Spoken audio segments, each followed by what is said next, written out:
प्राचीन काल में जब ब्रह्मांड अपनी प्रारंभिक अवस्था में था, ब्रह्मा जी द्वारा रची गई सृष्टि नवजीवन से भर रही थी। भगवान विष्णु, जो सृष्टि के पालन करता है, शेष नाग पर शयन कर रहे थे, जबकि देवगण स्वर्ग में शांति से निवास कर रहे थे। परंतु यह शांति बहुत समय तक नहीं रही। एक भयानक असुर हिरण्याक्ष, जिसका शरीर सोने जैसा चमकदार था, उसने कठोर तपस्या की। वह एक पैर पर खड़ा होकर पंचाग्नि के बीच वर्षों तक तपता रहा। उसकी तपस्या से प्रसन्न होकर ब्रह्मा जी प्रकट हुए और उसे वरदान देने को तैयार हुए। हिरण्याक्ष ने मांगा कि उसे कोई भी देवता, राक्षस या पशु न मार सके। अब अजेय शक्ति से भरा हिरण्याक्ष अहंकार से भर गया। उसने सबसे पहले देवताओं पर आक्रमण किया, फिर मानव जगत को तबाह किया और अंत में पाताल लोक तक पहुंचा। देवता भयभीत हो गए। उनकी शक्ति इस राक्षस के सामने निष्प्रभावी थी। परंतु हिरण्याक्ष की दुष्टता यही नहीं रुकी। उसने अपने अगले लक्ष्य पर नजर डाली। वह थी पृथ्वी माता, जो सौम्य देवी के रूप में सृष्टि की जीवनदायिनी थी। हिरण्याक्ष ने बलपूर्वक पृथ्वी माता को उनके स्थान से खींच लिया और उन्हें पाताल लोक के गहरे समुद्र में ले जाकर बंदी बना लिया। पृथ्वी के बिना संसार अंधकार में डूब गया। पेड़ पौधे मुरझाने लगे, नदियां सूखने लगी और सभी जीव जंतु दुख से व्याकुल हो गए।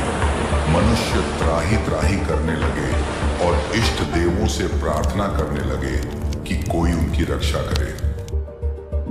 सभी देवता मिलकर इस विपत्ति के समाधान हेतु एकत्र हुए। इंद्र अपने वज्र के साथ और अन्य सभी देवगण अपनी अपनी शक्तियों के साथ विचार विमर्श करने लगे। ब्रह्मा जी चिंतित थे, क्योंकि हिरण्याक्ष को उन्होंने ही वरदान दिया था। इंद्र ने सुझाव दिया कि वे भगवान विष्णु की शरण में जाएं। देवताओं का समूह क्षीर सागर की ओर प्रस्थान कर गया, जहां भगवान विष्णु शेष नाग पर विश्राम कर रहे थे। देवताओं ने पूरी कहानी सुनाई और विनम्र भाव से सहायता की प्रार्थना की। विष्णु ने मुस्कुराकर आश्वासन दिया कि वे पृथ्वी का उद्धार करेंगे। भगवान विष्णु ने मुस्कुराते हुए अपनी नासिका से एक छोटे से वराह सुअर को प्रकट किया। यह अंगूठे के आकार का छोटा प्राणी था, जो पल भर में बढ़कर एक विशालकाय वराह में परिवर्तित हो गया। यह था भगवान विष्णु का तीसरा अवतार, वराह अवतार। उसने एक ऐसी गर्जना की जिससे सारा ब्रह्मांड कांप उठा। वराह समुद्र के किनारे पहुंचा और बिना किसी संकोच के उसने अनंत गहराई में छलांग लगा दी। जल में प्रवेश करते ही उसे अनेक जलीय राक्षसों ने घेर लिया, जो हिरण्याक्ष के सेवक थे। वराह ने अपनी दिव्य शक्ति से इन राक्षसों को क्षण भर में परास्त कर दिया। समुद्र की गहराई बढ़ती गई और अंततः वराह पाताल लोक तक पहुंच गया, जो अंधकार में डूबा हुआ था। वहां उसे पृथ्वी माता मिली, जो अशक्त और भयभीत अवस्था में बंधी हुई थी। उनके मुख पर शोक और निराशा थी। वराह ने जैसे ही उन्हें देखा, उनके दिव्य प्रकाश से पाताल लोक आलोकित हो गया और पृथ्वी माता की आंखों में आशा की किरण जगी। परंतु तभी अचानक हिरण्याक्ष वहां प्रकट हुआ। उसने अपनी विशाल गदा उठा ली और क्रोध से गरजते हुए वराह को युद्ध की चुनौती दी। कौन है तू, जो मेरे राज्य में प्रवेश करने का साहस करता है? हिरण्याक्ष चिल्लाया। वराह ने शांति से उत्तर दिया, मैं विष्णु हूं, सृष्टि का रक्षक, और पृथ्वी माता को मुक्त कराने आया हूं। हिरण्याक्ष ने अपनी गदा से प्रहार किया, परंतु वराह अपनी अद्भुत चपलता से बच गया। फिर भीषण युद्ध शुरू हो गया। दोनों के बीच प्रहार प्रति प्रहार होने लगे। हिरण्याक्ष ने अपनी मायावी शक्तियों का उपयोग करके अनेक रूप धारण किए, परंतु वराह अपनी दिव्य दृष्टि से सत्य को पहचान कर हर माया से बाहर निकल आया।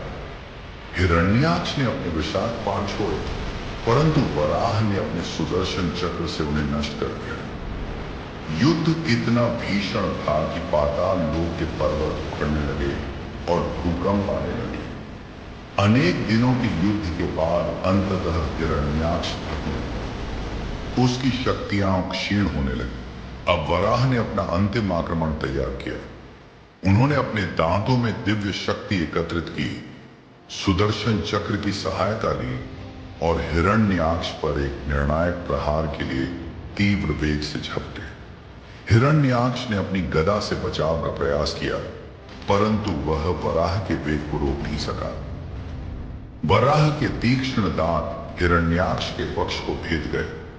असुर की आंखों में क्षण भर को आश्चर्य का भाव आया, क्योंकि उसे वरदान था कि उसे कोई देवता, राक्षस या पशु नहीं मार सकता।